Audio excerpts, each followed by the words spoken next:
Hello, this is another one of my videos on WW2 Parker's short history of the Second World War. Here I'm going to briefly talk about the ending of colonial rule. This is the last section of the final chapter, The Impact of War. World War II hastened the decay of European colonial rule in Asia and Africa. Churchill had proclaimed that as Prime Minister, he had no intention of presiding over the liquidation of the British Empire, but that was what happened. The evolution and eclipse of the empire began in 1947 with the independence of India. The British had long expressed a hope for India's self-government, but the timing and conditions for this always remained vague. The war both accelerated liberation and weakened British power to dictate its conditions. Elsewhere in Asia, Japanese victories had lowered British prestige, and its power was weakened also by American interference. The demobilization of Indian manpower and resources for the war changed traditional relationships. Even before Pearl Harbor, those Americans wanting to help Britain were concerned with American hostility towards British imperialism.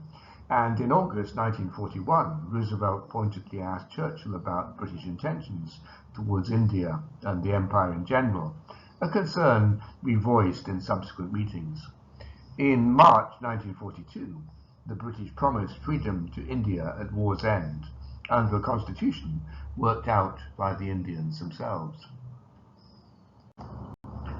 The strong Indian Congress Party refused to cooperate in the British war effort unless there was immediate independence.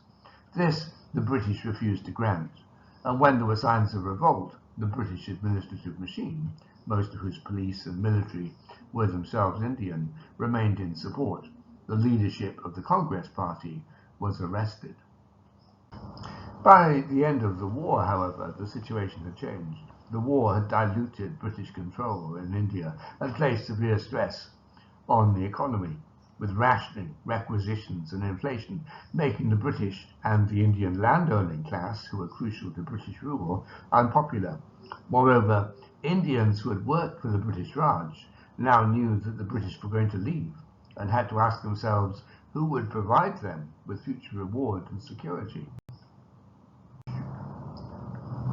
The incarceration of the Congress leaders had also facilitated the growth of the Muslim League, with its demand for a Muslim state of Pakistan, separate from a Hindu-dominated India. Communal tensions deepened, and the morale of the police and the army declined. British rule was rapidly becoming irrelevant and could only be reasserted through the use of force, which the British were unwilling to do. Attempting to force the Congress and Muslim League leaders to cooperate and negotiate a peaceful handover of power, the British offered an early date for independence, the 15th of August 1947. Now that the British need no longer be feared, there was a final upswelling of goodwill towards them by the Indians. The old colonial powers found that seeking to reimpose their rule over Southeast Asia after they had been evicted by the Japanese was difficult. The British had the advantage of having troops on the ground and were able therefore to take the surrender of Japanese forces in Malaya and Singapore and rapidly reassert control. Even so, they were faced with an insurgent, communist-led movement, which they themselves had helped to build up during the war. A protracted struggle ensued.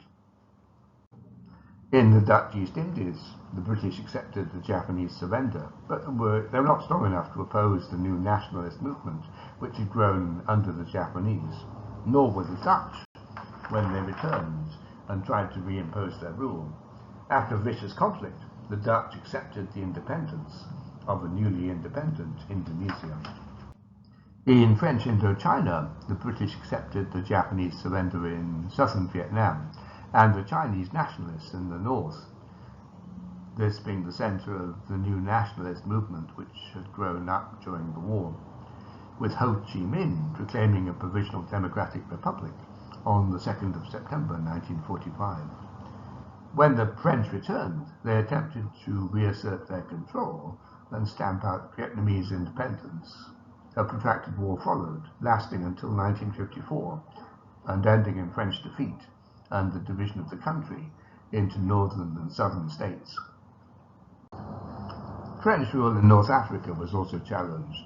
The war had seen first the rapid defeat of France and the creation of an ultra-conservative French puppet state, which still ruled in North Africa, but had repudiated the previous 70 years of republican rule in Algeria.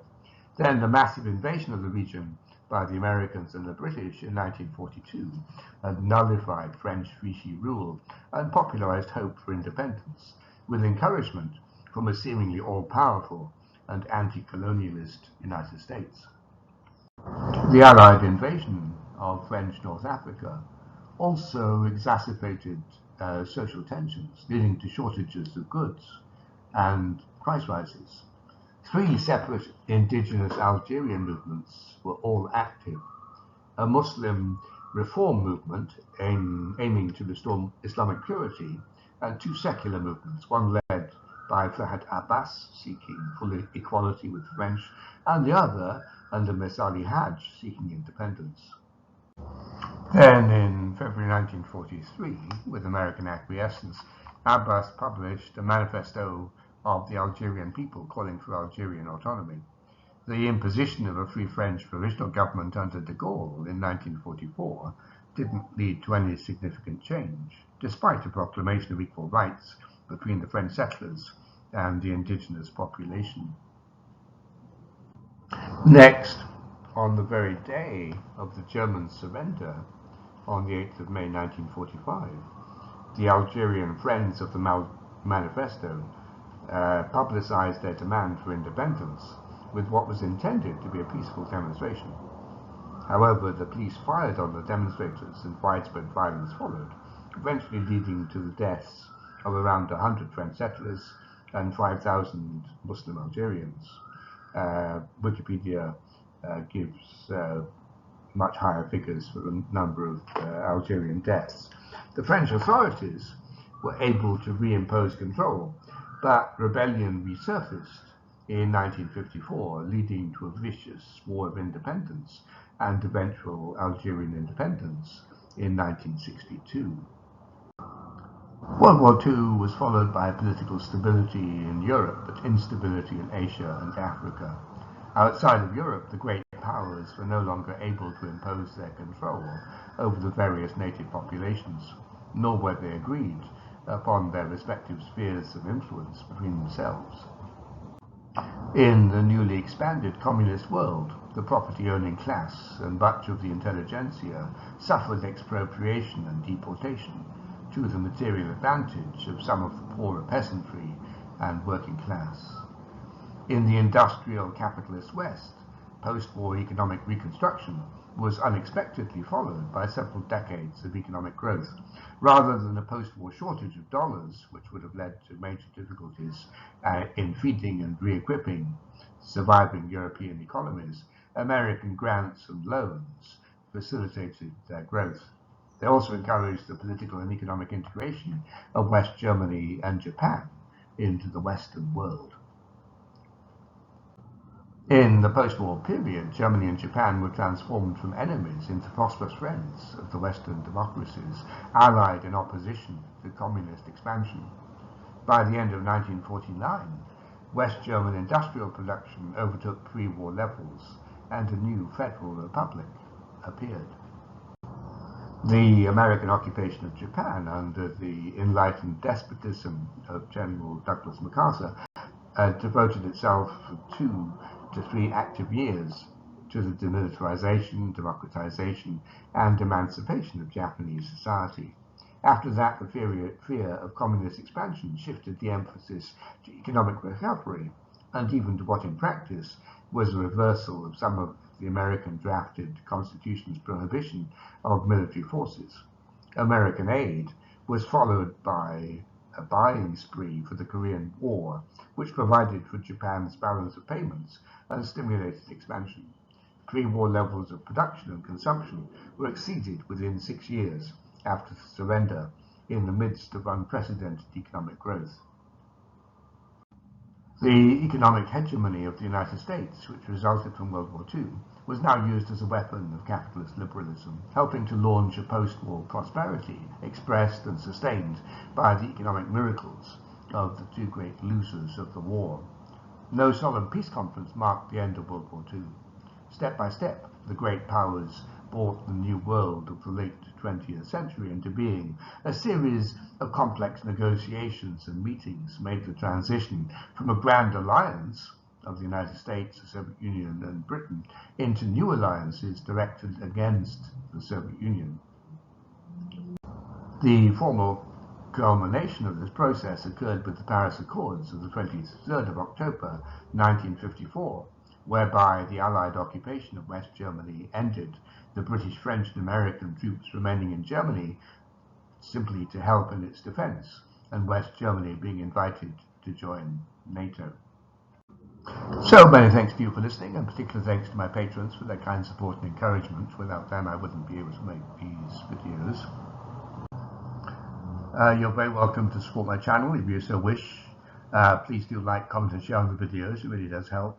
Subscribe if you want to be notified of future videos. I'll give a Patreon link below in case you want to provide practical support. Note that we've now reached the end of this summary of Parker's history of the Second World War, and I'm going to therefore take a short break from the history social science track, which is normally on Sundays.